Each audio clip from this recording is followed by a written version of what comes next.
প্রিয় দর্শক, আসসালামু আলাইকুম। আজ আমি কথা বলবো বাংলাদেশের আপসহীন নেত্রী, গণতন্ত্রের প্রতীক, স্বাধীনতার সার্বভৌমত্বের প্রতীক, সততার প্রতীক এবং ফ্যাসিবাদী আচরণ বা ফ্যাসিস্ট আমলের যে নির্যাতন, নিপীড়নের বিপক্ষে একা যুদ্ধ করার প্রতীক বেগম খালেদা সম্পর্কে। খালেদা জিয়া বাংলাদেশের তিনবারের প্রধানমন্ত্রী, নির্বাচিত প্রধানমন্ত্রী, এবং দুইবার পূর্ণ মেয়াদ তিনি ক্ষমতায় ছিলেন, 10 বছর। এবং আরেকবার তত্ত্বাবধায়ক বিল পাশ করার জন্য তিনি সরকার গঠন করেছিলেন এবং এটা পাশ করেই ছেড়ে দিয়েছেন। খালেদা হচ্ছে বাংলাদেশের প্রথম প্রধানমন্ত্রী, মহিলা প্রধানমন্ত্রী, এবং সংসদীয় গণতন্ত্রের প্রথম প্রধানমন্ত্রী হচ্ছে খালেদা জিয়া। জিয়াউর রহমান বাংলাদেশের মাটি ও মানুষের যে রাজনৈতিক দল বিএনপি তৈরি করে গিয়েছেন, কিন্তু এই দলটার পরিপূর্ণতা দেওয়া বা দলটা বিকশিত করার আগেই তিনি দুষ্কৃতকারী সেনা সদস্যদের হাতে নিহত হন, শহীদ হন। তারপরে দলটা যখন ধুঁকতে বসেছিল, দলের হাল ধরার মতো কেউ ছিল না, তখন খালেদা জিয়া বাসা থেকে এসে এই দলটির হাল ধরেন এবং জাতীয়তাবাদী দল বিএনপিকে তিনি গঠন করেছেন বা তৈরি করেছেন, সংগঠিত করেছেন, একটি রাজনৈতিক দলের ভিত্তি দিয়েছেন। এর আগ পর্যন্ত কিন্তু এটা ছিল কিংস পার্টি। এবং এরপরে স্বৈরাচার এরশাদ যখন তাকে নিয়ে নির্বাচন করতে চেয়েছিল, উনি কিন্তু সিএস হিসেবে ওই নির্বাচনে অংশ নেননি, এবং শেখ হাসিনা ওই নির্বাচনে জাতীয় বেইমান হিসেবে এরশাদের সঙ্গে অংশ নিয়েছিলেন। তখন থেকেই মূলত আবশ্যিক নেত্রী হিসেবে তিনি এই যে তকমাটা পেয়েছেন। এরপর 91 নির্বাচনে তিনি বিজয়ী হয়ে প্রধানমন্ত্রী হন। তারপর 96-তে আওয়ামী লীগ ক্ষমতায় আসে এবং এরপর 2001 সালে ভূমিধস বিজয়ের মাধ্যমে তিনি আবার প্রধানমন্ত্রী হন।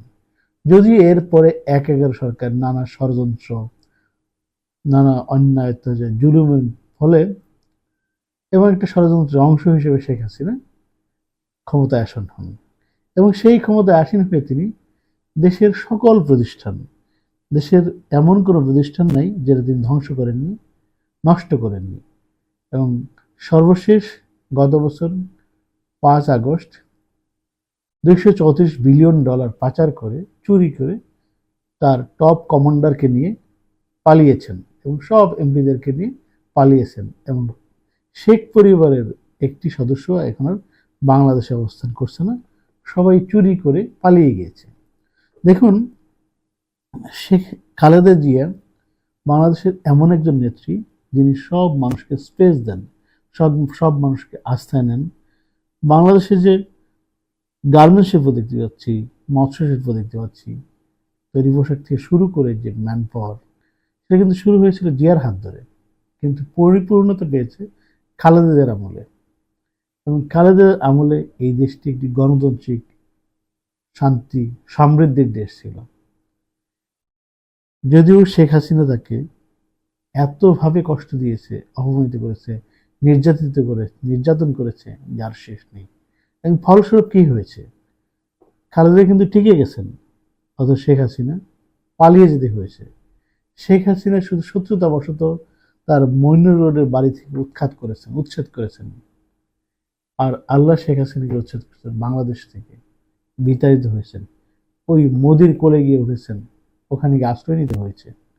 দেখুন, দীর্ঘ অসুস্থতায় খালেদা খুব কাবু হয়ে গিয়েছিলেন।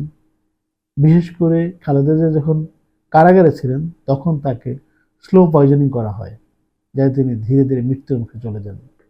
শেখ হাসিনার যে টার্গেটটা ছিল, সেই টার্গেট অনুযায়ী এই কাজগুলো করা হয়েছে।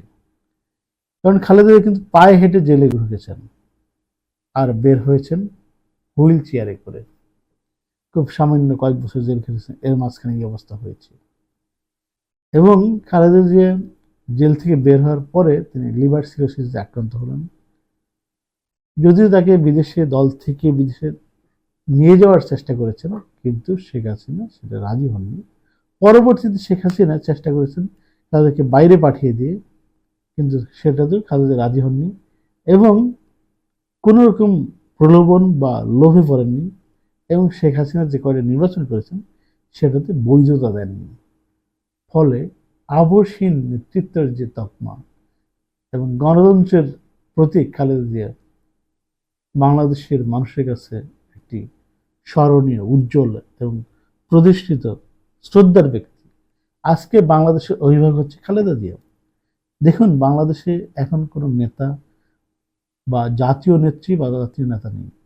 বাংলাদেশের এই মুহূর্তে একমাত্র জাতীয় নেত্রী হচ্ছে খালেদা জিয়া, এবং শহীদ জিয়ার হাতে গড়া যে দল, সেই দলটিকে তিনি তার উপস্থিতিতেই দীর্ঘ অসুস্থতার কারণে ভারপ্রাপ্ত চেয়ারম্যান তারেক রহমানের উপর পূর্ণ নেতৃত্ব দিয়েছেন এবং ফুললি স্বাধীনতা দিয়েছেন।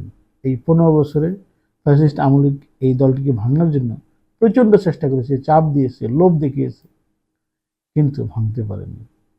সব মানুষ, ফ্যাসিবাদ বিরোধী মানুষ ঐক্যবদ্ধ হয়েছেন এই খালেদাদের দৃঢ়তায়, যুদ্ধ করে শক্তি পেয়েছেন। দীর্ঘ 4 মাস খালেদা জিয়া লন্ডনে চিকিৎসা শেষে আজ সোমবার ঢাকায় ফিরে আসছেন 6 তারিখ, এবং এই ফিরে আসা কিন্তু খুব গর্বের, আনন্দের, শ্রদ্ধার। এবং দেশের সমস্ত মানুষ খালেদাকে ভালোবাসেন, প্রাণ ভরে দোয়া করেছেন, যার কারণে শত বাধা বিপত্তি সত্ত্বেও তিনি খুব রাজকীয়ভাবে নিজের দেশে সগৌরবে ব্যাক করতেছেন। আমরা খালেদা জিয়ার দীর্ঘ আয়ু এবং সুস্বাস্থ্য কামনা করি। ধন্যবাদ সবাইকে।